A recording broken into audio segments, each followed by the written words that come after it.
Welcome back to part 3 of this tutorial on creating a CRUD application using AngularJS. In parts 1 and 2, we created an application which is able to display a list of to-dos which is taken from a database, and also gives us the ability to search them, to sort them, and also to paginate them. The data is coming out of a SQL Server database, goes through a REST API built with C# using the Web API framework, and is then displayed using AngularJS templates and controllers and directives. We also showed how to do this with a Python and SQLite backend. Today, we're going to add the ability to create, delete, and update to-dos.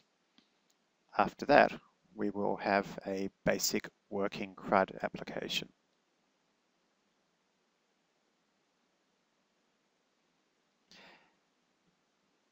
Today's tutorial is written up on my blog as per usual, and we'll be looking at part 3.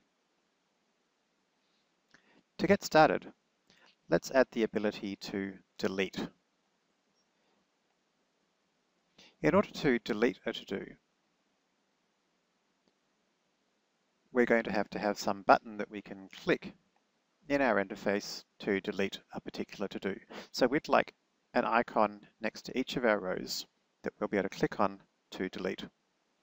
So in order to add an extra cell to our table, we'll need to add it to D, and then we want to put an icon in there.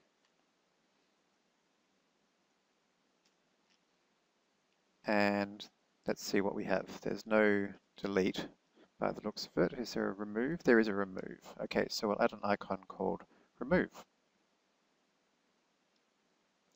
So that's going to add an icon to every row. Now we need that to be clickable, so we're going to have to surround that with an A tag. So that's going to make it clickable. And when you click it, what's going to happen? Well, we're going to need ng-click. That's the thing that lets us call a method in $scope, and we put the method name here. So let's call it delete. So that should be enough to get us a clickable icon, although it won't do anything yet. But let's just make sure that's working. There we go. So we now have a little X at the end of each row. And we click on it, it's going to delete something. Now what's it going to delete? Well, we're going to delete by ID. That's the way our Web API works, our REST API. Now, one approach to this would be to actually pass in that ID here. So we could actually say delete and pass in our ID here. But that sounds, and of course that's going to have to be like so. But I actually want to put as little code in the template as possible and really have that working on the back end. So let's see if we can figure that out in the controller. So to start with, let's add this delete method to our controller. So here's our controller here.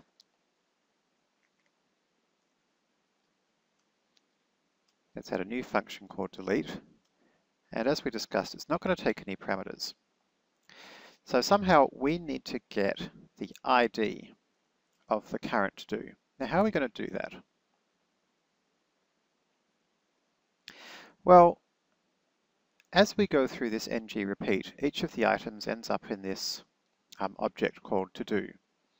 And interestingly, this is actually going to be inside its own scope. So ng-repeat actually creates a whole separate scope for every single row. And inside that scope, there will be something called to-do. However, that scope is not accessible normally in the controller just by typing $scope. Because that scope actually refers to this list controller's $scope. So somehow we have to get access to the particular ng-repeat $scope. How do we do that?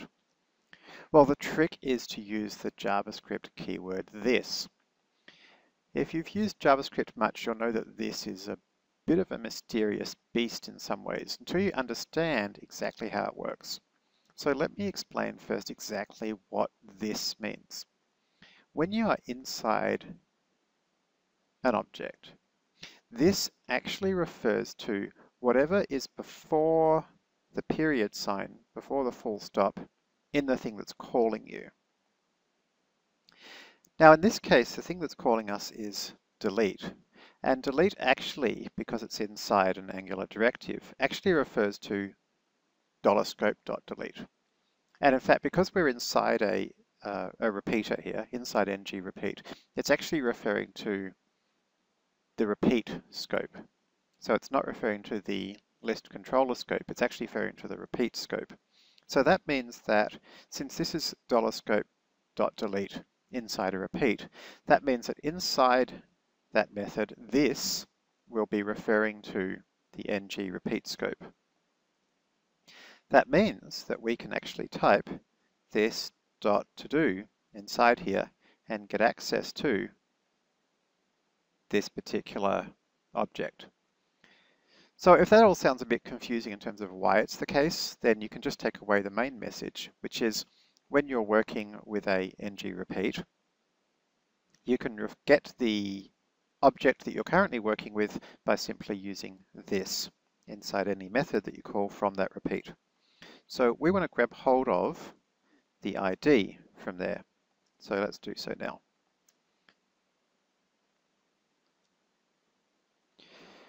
So now that we've got the ID, we need to actually do the deletion. So to do that, we use our to-do object as per usual, that thing that comes out of $resource. And in that, we can then call delete. And we need to tell it that we want to delete a particular ID, and the one that we want is the one we just stuck inside ID. So that should be enough to actually get the deletion to happen. Let's test it, shall we? So let's try deleting the one from April 22nd. Now, when I click on it, nothing appeared to happen, but let's try refreshing. In fact, nothing did happen. Oh, here's probably the problem. My ID is capitalized incorrectly. We could have checked that in the debugger easily enough otherwise, but let's see if this now works. So click here. Okay, that's good. So I didn't get any console error. We still actually see it here, but if I F5 to refresh, you can see it's now gone. So in other words, what happened is we have successfully deleted it from the database, but I had to do a refresh to get that deletion to actually appear. Now that's of course not ideal. We would actually like it to disappear from this view as soon as I click it. And ideally I'd quite like it to actually fade out. I think that's a good user experience to actually observe that deleting in front of us. Now, in order to get something to fade out, we're going to have to do some animation, and the best way to do that probably is with jQuery. In general, it's considered a bad idea to use things like jQuery inside your controller, because your controller really shouldn't be working with the DOM, shouldn't be working with your HTML. That's really for directives. But in this case, I only have a single line of code, and I think it's really the easiest way to do it. So why don't we try that here? So to do that, we're going to need to have a Unsuccess Callback. So a function, just like we've had before in our Unsuccess Callbacks. And in this case, we're going to use jQuery, and there's going to be something that we're going to fade out. So all we need to do now is figure out what that something is. So that something is going to have to be the ID, if we use a hash here, of the particular row that we want to get rid of. So that means that we need to add an ID to each row. So in this case, I've just added an ID, which is to-do underscore and then the ID. So now that we have an ID on each row, we can now refer to that here. It's going to be to do underscore and then our ID. So let's try that, shall we? Refresh. Let's try getting rid of the one from the September the 8th, 2012. Click here, and you can see it has in fact disappeared. And let's try pressing F5 to refresh and make sure it's still gone. Yep, it's still gone. June the 11th. Let's try refreshing. Still no June the 11th. Okay, great. So that is working as we expected. So now that we have delete working, let's try and get add working.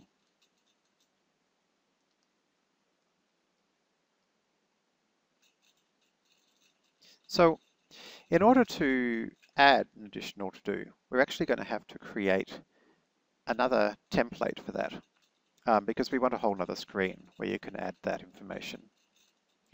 Now, to get to that template, to get that additional template, we're going to have another route which we can go to. It's going to need another controller and it's going to need another template. So these are all the things that we're going to have to add in order to get this new functionality working. And we're going to have to then be able to actually call that from our list.html. So why don't we start, as usual, with creating the button that people are going to have to click. So one nice easy way to do that would be to simply add it to the top of our remove items list. We'll have a add item button. Sounds pretty straightforward. So we'll add a table header, and again, we're going to have to add a icon. And let's see if there's a plus sign. Yes, there is a plus and a plus sign. I don't know what the difference is. And so as before, we're going to have to pop an A around this. Now this time we don't want an ng-click. ng-click is to like call a method to make something happen, not to go somewhere else. To go somewhere else, you have to use href. Where do you want to go? Well, all Angular hrefs are going to start with hash because hash, as far as your browser is concerned, means that you're staying on the same page. And when you're building a single page application, such as with Angular, effectively, as far as the server is concerned, it's all coming from the same page. It's all coming from index.html. So that's why we always start with hash. And then after the hash, we have the route that you want to go to. So we can create whatever route we like. So let's call it new. Okay, so now that we've created this hyperlink here to go to new, we can see what that looks like. And you can see here in the bottom left that it's going to go to index.html /new. So we now need to add that route to Angular. We know how to do that because we've done it before with slash, so we're now going to add /new. So we need both a controller and a template. So we could have a create controller and a details template. So first of all, we're going to have to create the create controller. Create controller. Let's just leave it empty for now and try and get to a point where at least we have a basic functionality working that we can actually at least go to that template and see it. So the next thing we need to do is create our details.html template. So this is going to be a form. The form will have a standard bootstrap form set of classes and kind of layout. Since that's pretty standard, I have a template for that. So I'll just create a new form, and we're going to have an add button on the form. So this is a standard bootstrap form. If you go to the bootstrap documentation, you can see what each of these classes does. And in my bootstrap form, I need to create a label and a field for each of my text, due date, and priority. So once again, we're going to use standard kind of bootstrap set of classes and elements to do that. So let's use the template I've created for that. So we're going to first of all do the text. So here we have the label for that. Let's just say to do. Let's create another one then.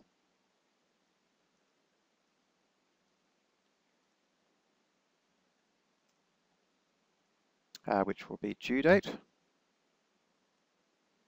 And for that, let's change the label just to be due. And then finally, we're going to have priority.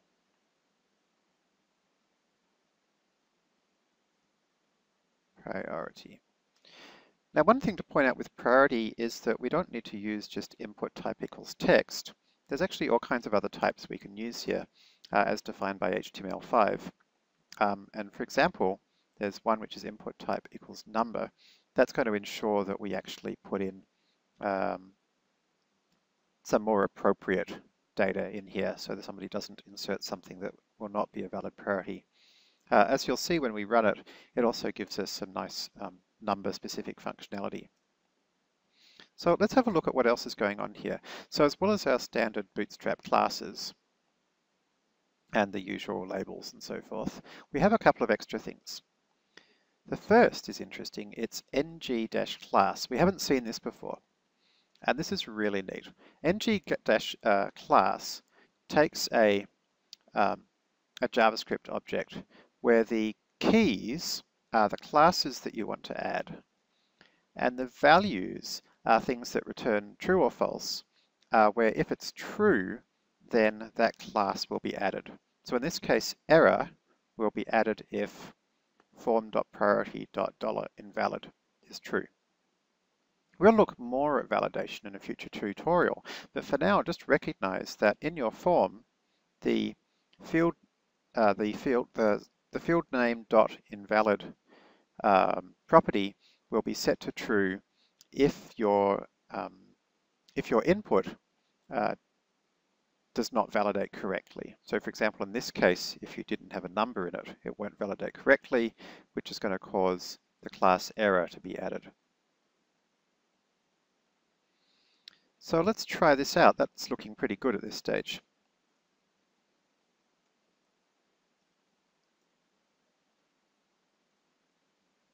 So we'll refresh this, and we'll try clicking this plus sign, and that should take us to our new template.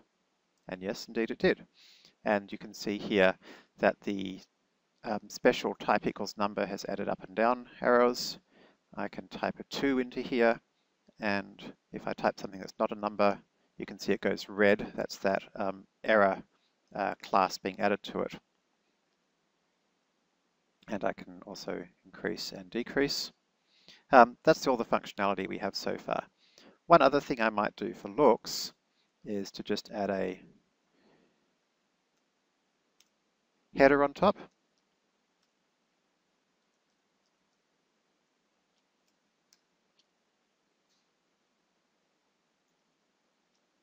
Like so. There we go. So the next thing we need to do is make it so that the add button actually does something. And we know how to make that happen. We do that by using ng-click. So let's use that to save this new item. Okay, so let's go and create save inside our create controller.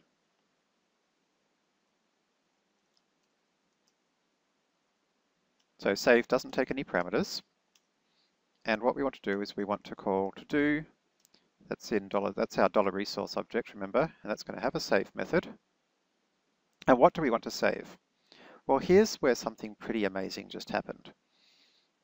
Look here at the ng model for each of our fields. It's item.text, item.duedate, item.priority.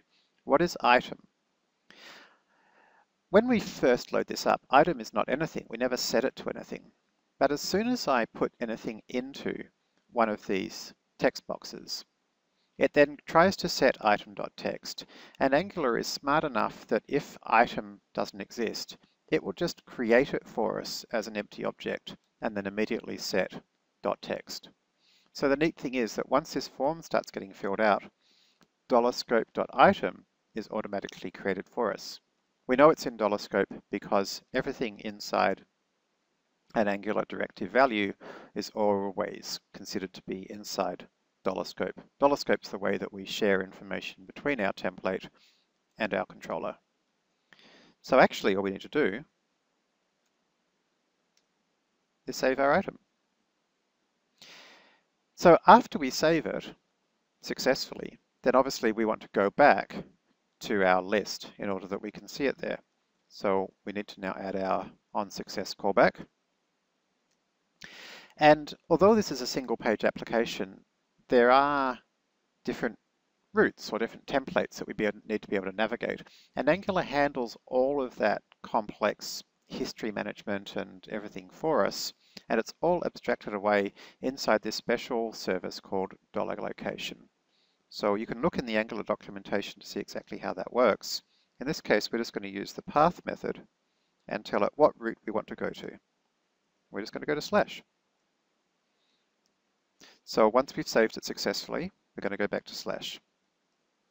So let's see if that works, shall we? So we'll add a new to-do. We're not going to worry about the due date for now because that really needs a date picker. In a future tutorial, we'll learn about how to add a date picker to this. It's actually as simple as using a pre-existing directive and adding a single attribute to our input. We'll see that in practice later. We'll give it a priority of 0. We'll press add. And nothing happened. Let's try it again. Add. Nothing continued to happen. Okay, let's find out why not. So create control has a $scope.save. Oh, here's the problem. Details.html has not been saved. Silly me. So let's refresh and try again.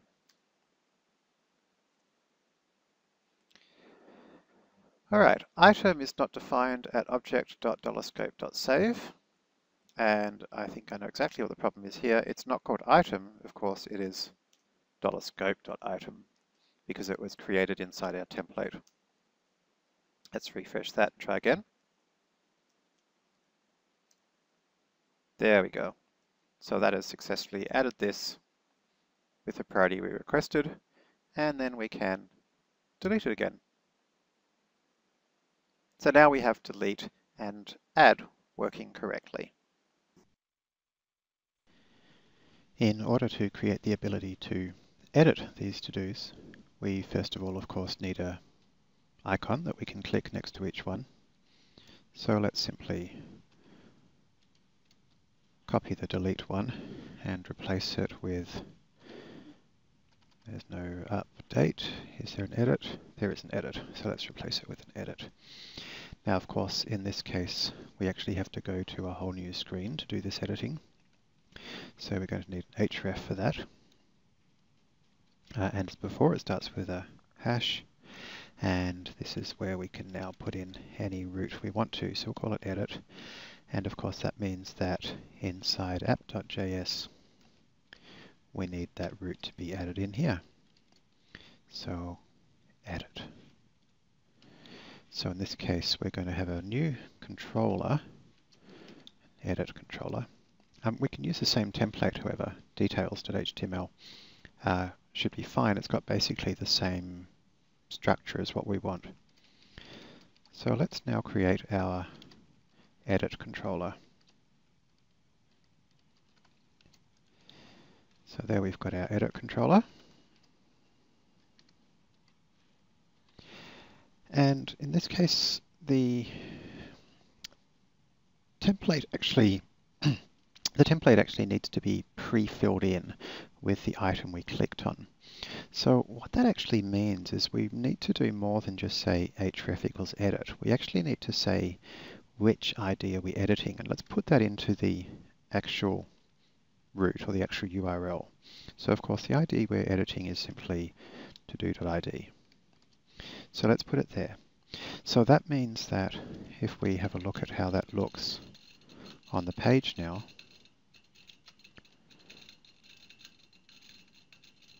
we can see now in the bottom left that there's now the ID is being appended to each one.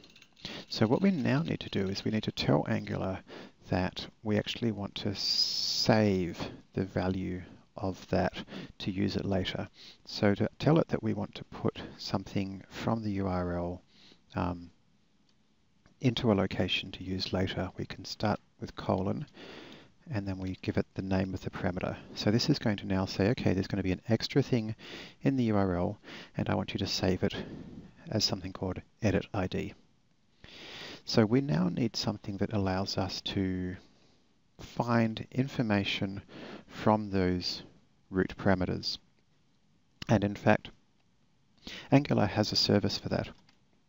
It's called $root_params. So remember, there's this really neat thing about dependency injection, which is this idea that anytime you want access to some service which Angular provides, you can simply add it to your parameter list of your controller, give it the appropriate name, and it will automatically be created and passed to you. And in order to find out exactly how any of these services work, you can pop into the documentation and look it up. Here is root params, and there's a nice example here of how to use it. And as you can see, it's just simply going to create a standard JavaScript object with the key value pairs of whatever we named each parameter along with the value that it was given. So in this case, our ID is going to be equal to root params dot, and we called it edit ID. So that's going to be our ID. So we now need to set our $scope.item to be that object.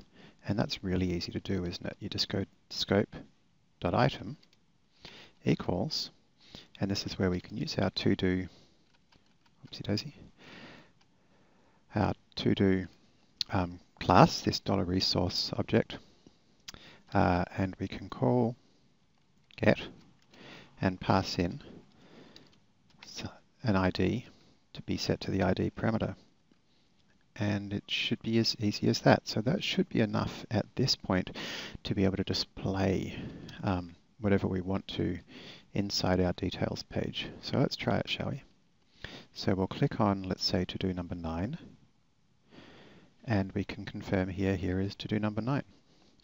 The date does not look very nicely formatted. We're going to leave that for another time, both in terms of time zone issues, formatting issues, and date, using a date picker to be able to edit this nicely. We're going to look at using directives for that. But for now, observe that we're at least able to display all of these. Something I notice here is that this add text here and here is not appropriate for what we're now doing, which is updating. So let's change it so in our details.html, rather than saying add, let's add a parameter. Remember, it's going to be $scope.something, and let's call this action. So $scope.action is going to be where we're going to stick the name add or update, and we're going to change it in the button text as well. So now that we've done that, we can go back and say, all right, I want you to set scope.action for here to be update. And in our create controller, oopsie daisy, let's copy that and paste it. And in our create controller, we'll use add. Let's see how that looks now. There we go, update to do and update button. So finally, we need our, what's the button going to actually do when we click on it? It's going to call something called save in our controller, which means in our edit controller, we need a save function. Now, previously our save function called todo.save. What does todo.save do? Well, because to do is just the return of a $resource function, we can see in $resource what that does. $resource, if we scroll down, tells us that save is going to call the post method in our web API. And if we go and have a look at our web API, so we can see what's going on. In our API, post is the thing that actually creates a new to-do. But in this case, we want to use put, because put is the thing which saves an existing to-do. And we get passed in the ID and the to-do to save. So how do we call put? Interestingly enough, there is no put in the default list of stuff that $resource provides. And that's why we've actually added an additional thing here, which we've passed to our $resource call. And this is a list of any additional methods we want to add and what HTTP verb they correspond to. So we now have added something called update. So that means that we can call to-do.update. And so first of all, we need the ID that we want to update.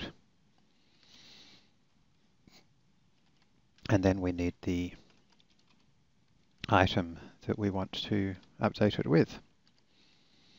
So that should be enough to get that working. The only other thing we want to do is that if it's successful, we want to go back to our list of to-dos where we can see the new one being added to that list. So we know how to do that already. Remember, it was just $location.path. And where do you want to go? We want to go to the root, the list controller and the list template. So let's see how we're going now. So we'll refresh this and let's update this priority 1 for to-do number 9 and change it to priority 0, update. And we can see, yes, indeed, there is to-do 9 is now priority 0, and you can see that it's automatically sorted this appropriately for us. This is one of the nice things about using an MVC framework, is you don't have to worry too much about the particular order that things happen. You can just describe how you want things bound, what data you want bound to what HTML elements, and it handles all of this kind of dependency stuff automatically for you. You can see here how easy it was for us to add our create, update, and delete functionality to our application. In general, when you're writing an Angular application, if you find yourself using kind of an onloaded method or manually updating the view from the controller or vice versa, that generally suggests that you're doing something in a way that's not the way Angular is designed. When you're using Angular as designed, really you should be doing everything pretty declaratively, as we have been here. Angular attempts to make it easy for you to do everything in that way. However, in order to do so, it does require becoming familiar with all of the stuff that Angular provides for you. And it is quite a substantial API, as you can see. But all of these things are there to make your life easier. So as you learn more and more of the system, it becomes easier and easier. So now that we have a complete working CRUD application, where we can sort, search, paginate, create, delete, update, and view, we're now at a point, I think, where we should be thinking about getting this into a version control system so that we can keep track of the changes that we make, and we should be trying to get it up on the web so other people can use it. So those are the two things that we'll be looking at in our next tutorial. Thanks very much for keeping with me this far.